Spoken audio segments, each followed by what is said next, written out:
Ahora nosotros vamos a hablar de algunas aplicaciones que vamos a tener con el CO2 para después continuar con el análisis de su transporte en sangre. Los pacientes con enfermedad pulmonar obstructiva crónica producto del contacto con el humo del cigarrillo o con otros tipos de gases irritantes tienen frecuentemente unos gases arteriales en los cuales uno los encuentra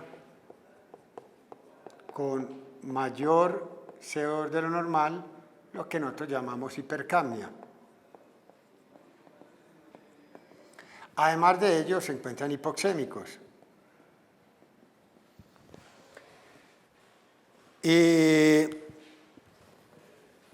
Estos pacientes con enfermedad pulmonar obstructiva crónica tienen un doble componente, que es un componente obstructivo por vías aéreas que tienen constricción, edema y secreciones, pero los tabiques alveolares parcialmente también hay destrucción de tabiques. Y cuando se destrozan tabiques, en vez de tener uno, por ejemplo, como en este caso, todo esto tabicado, empieza a destrozar uno que otro tabique y se empieza a crear, aquí donde había circulación, empieza a ausentarse y forman las famosas bulas. Esto es una creación de espacio muerto alveolar, que son alvéolos, por definición, que son ventilados normalmente, y la perfusión ahí sería cero, ¿correcto? Esos espacios muertos alveolares, ¿qué obligan? Pues que a la sangre que iba a pasar por acá tiene que pasar por otro tipo de tabiques que si no estén destrozados y por lo tanto van a relaciones ventilación-perfusión que nuestros alvéolos eran cercanas a uno y que eran una relación ideal para lograr una buena oxigenación, pues en este caso vayan por el exceso de sangre que no pasó por tabiques que ya no existen, vayan a tener que pasar por estas unidades con ventilación, perfusión, que antes era uno, y el exceso de perfusión va a llevar a que estas relaciones ya no queden de uno, sino que queden menor de uno.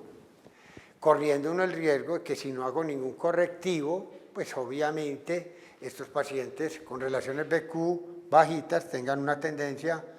a empeorar su intercambio de gases, desde el punto de vista de que puedan llegar a ser una hipercapnia e empeorar la hipoxemia. De todas maneras, así ventilen más, la hipoxemia no se va a corregir del todo, pero la hipercapnia sí se puede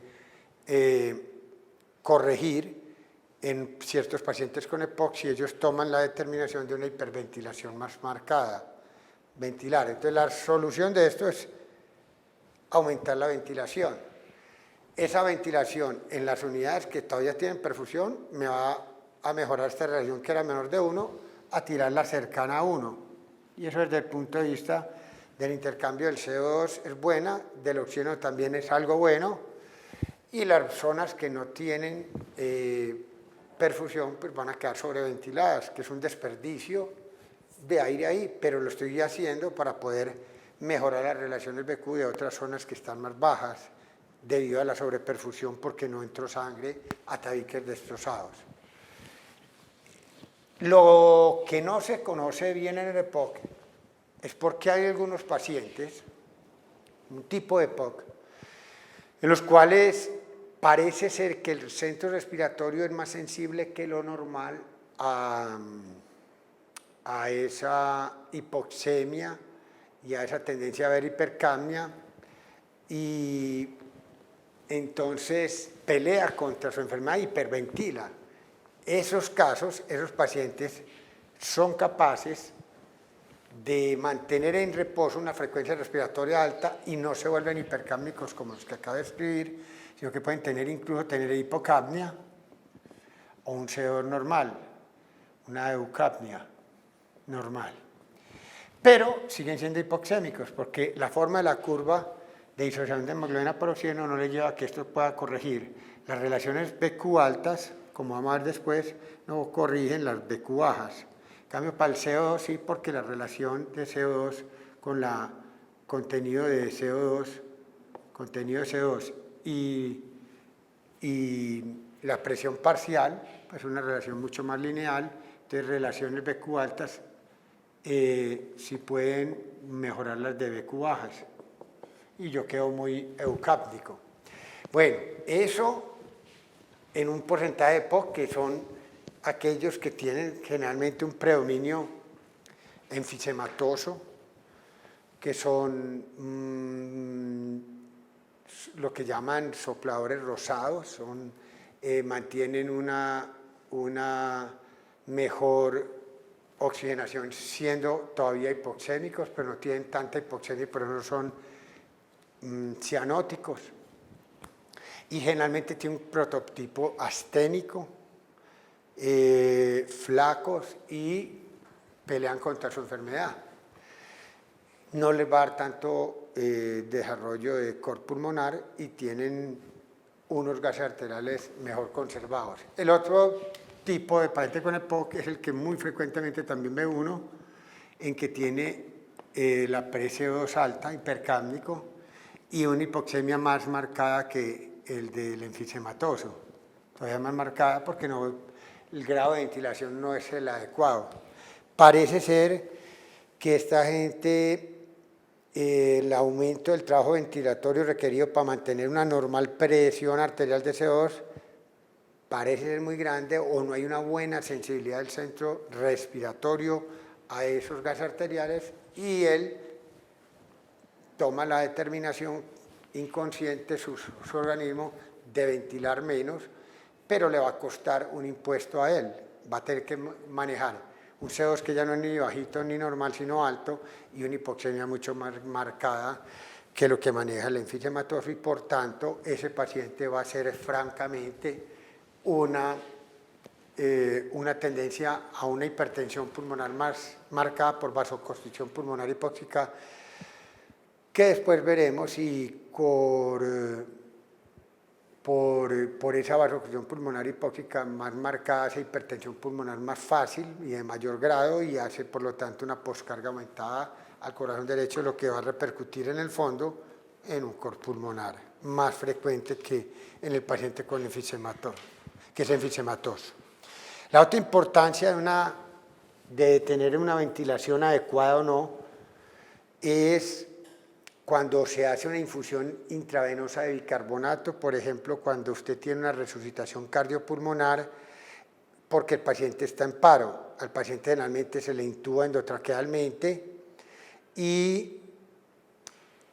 lo acostumbrado sería, bien acostumbrado sería, que se le ventilara al paciente varias veces, por lo menos unos 5 minutos, para uno favorecer la no acidemia de este paciente de acuerdo a la suministro de bicarbonato. Me refiero al hecho de que cuando una persona sufre un paro cardiorrespiratorio, hay una falta de flujo de sangre y de oxígeno en los tejidos, y entonces obviamente hay la creación de metabolismo anaeróbico por generación de ácido láctico, al no tener uno la fosforilación oxidativa en forma adecuada.